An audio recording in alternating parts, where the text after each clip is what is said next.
जब फल समझ सूर्य को निगल गए हनुमान। ये भगवान हनुमान के बालपन की कहानी है। ये बहुत ही प्रचलित कहानी है। इस कहानी को आप जरूर सुने होंगे। एक बार और सुन लीजिए क्योंकि यह भगवान की कहानी है। तो हुआ ये कि एक दिन मां अंजना किसी काम में व्यस्त थी।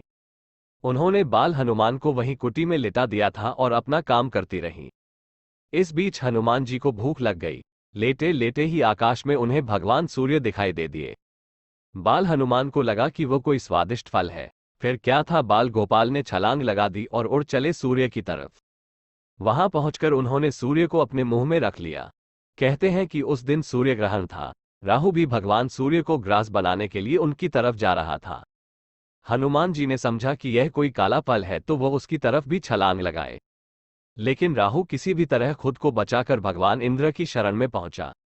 राहु ने जब ये जानकारी दी कि एक बंदर भगवान सूर्य को निगल गया है तो इंद्र को आश्चर्य हुआ। वह अपने हाथी पर सवार होकर वहां पहुंचे।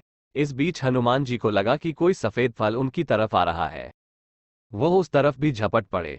इससे इंद्र को गुस्सा आ गया और उन्हें वज्र से हनुमान जी पर प्रहार कर दिया।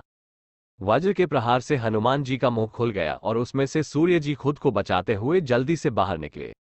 लेकिन भगवान हनुमान को वज्र आघात हुआ तो उनके पिता यानी वरुण देव नाराज हो गए और उन्होंने बहना बंद कर दिया। अब तक सूर्य के निगले होने के कारण चारों तरफ अंधेरा था।